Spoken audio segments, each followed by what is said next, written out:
Hello everyone, આ છે ત્રીજો ભાગ. અને જો અત્યારે આપણે સુગાળા પહોંચવા આવ્યા છીએ, તો જો આ સુગાળા જવાનો રસ્તો છે. અને અહીંયા ભાલિયા પરિવારના કુળદેવી માતા ખોડલમાનું મંદિર છે. તો મારા પપ્પાના એના કુળદેવી છે. તો પછી જો અહીંયા દર્શન કરવા જવાનું હતું. ઘણા વર્ષ થઈ ગયા તો આવી નથી, તો મેં કીધું આપણે અહીં દર્શન કરતા આવીએ. અને એકદમ નદીના કાંઠે માતાજીનું મંદિર ને એવું છે. અને લોકેશન પણ એકદમ મસ્ત સરસ મજાનું છે. અને જો હવે 4 વાગવા આવી ગયા છે આમ તો, એટલે હવે પછી અહીંયા નાઇટે રોકાવાની છે. તો આપણે રસોઈનું બધું સામાન હારે લીધેલો છે. તો અહીંયાથી આપણે જમવાનું બધું બનાવીએ. અને પછી જો અહીંયાથી નાઇટ રહેવાની છે. અને પછી સવારે આપણે પછી નીકળીશું. એટલે અહીંયા જો અત્યારે સાંજની આરતીમાં પણ આપણે માતાજીના દર્શન કરશું. અને એક તો અમારે જ પ્લાન હતો કે સાંજે આરતીમાં પહોંચી જઈએ તો આરતીનો લાવો પણ મળી જાય. અને જો હવે મંદિરને આવી ગયું છે. તો આ છે, આ મંદિર બનાવેલું છે એ નવું મંદિર છે. તો અહીંયાથી જો મેન ગેટ છે, તો અહીંયાથી જવાનું છે અંદર. અને હું આવી અને તો ઘણા વર્ષ થઈ ગયા, પણ જો હવે તો સારી વ્યવસ્થા બધી થઈ ગઈ. અને જો મસ્ત આરસીસી રોડ અને એવું બધું કરી નાખ્યું. અને નાળિયેરી પણ બહુ બધી થઈ ગઈ છે. અને હું આવીને અને તો 7 વર્ષ થઈ ગયા. ત્યારે તો નાળિયેરી હતી પણ નાની નાની હતી, અને અમુક તો નહોતી એટલી બધી. તો જો તો મસ્ત મજાનું બધું લોકેશન એકદમ સરસ છે. અને એકદમ ઠંડો ઠંડો પવન લાગે છે. અને આ છે માતાજીનું મંદિર. અને જો હવે આપણે એક બાજુ ગાડી પાર્ક કરી નાખીએ અને પછી બધું સામાન ઉતારશું અને દર્શન કરશું. અને જો અહીંયા આપણે ગાડી રાખવાની છે અને એની આગળ જે જગ્યા છે તો આપણે ગાડીમાં ઉતરીને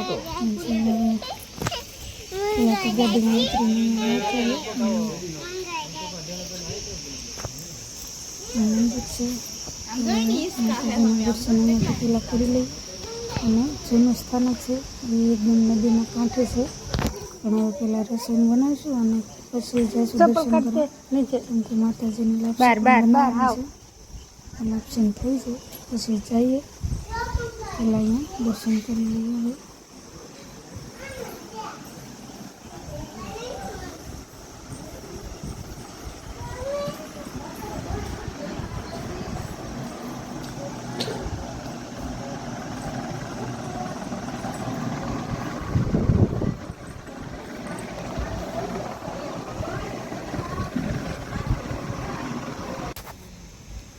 હાલો, તો જો દર્શન કરીને ઉતાર્યા. અને હવે જો આપણે ચૂલા બુલા સળગાવી અને લાપસીના આંધણ મૂકી દીધા છે. તો લાપસીનું જો આંધણ મૂકી દીધું. બહુ આવડતી તો નથી, હવે દર્શન કર્યા. અને હવે માતાજીનું નામ લઈ અને જો લાપસી બનાવવાની છે. તો મને તો ખાસ બહુ આવડતી નથી, મારા ભાભી બનાવવાની છે.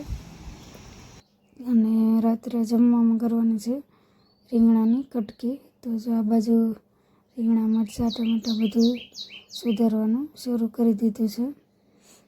તો અમારા બે રમવા ટાઈમ મળી ગયો છે, કેમ કે આખો દિવસ વાહનમાં હોય એટલે થાકી જાય છોકરા. તો બેએ જો રમવાનું લઈ લીધું. અને જો કેવી જગ્યા એકદમ મસ્ત છે ને, જોઈને તે ગમી જાય. અને હવે જો પછી આપણે રીંગણાની કટકીનું શાક અને રોટલા બનાવવાના છે, લાપસી છે અને એવું બધું જમવાનું છે બનાવવાનું. તો જો રોટલા શરૂ કરી દીધા અને કટકી બનાવવાનું શરૂ કર્યું છે. કેમ કે હજી આરતીનો ટાઈમ નથી થયો, તો થઈ જાય. અને લાપસી તો બની ગઈ. જો જવાનું કરાવીએ, કેમ કે સાંજની આરતી થાય પહેલાં જવાનું કરવું પડે. તો લાપસી બનાવી અને કરી એવા છીએ.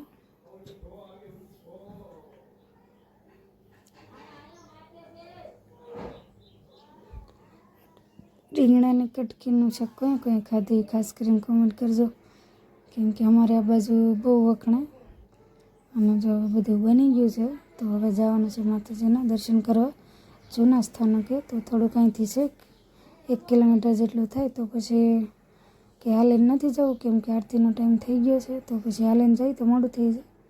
તો પછી જો આપણે ઇક્વલી નથી જતા રહીએ એમ વિચાર કર્યો.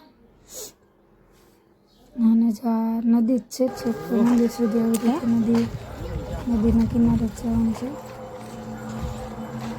અને જો આરતીનો સમય થઈ ગયો છે અને આરતી થવા માંડી છે. તો ફટાફટ જઈએ અને દર્શન કરી લઈએ અને આરતીને લાવો પણ લઈએ.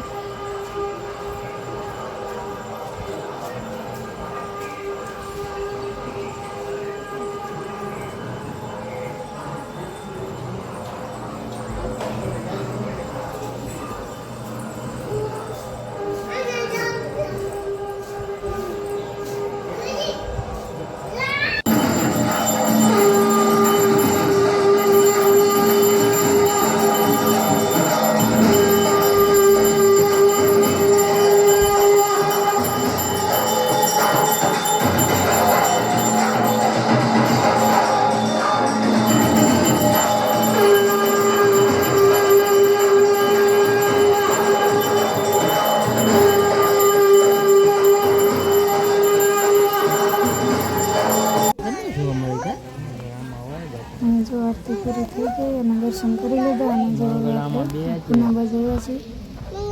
તો વાગડીઓ પૂના કહેવાય અને જો આમાં મગરું પણ રહે છે અને માતાજીની આરતીના સમય ઘણી વાર આવતી પણ રહે છે.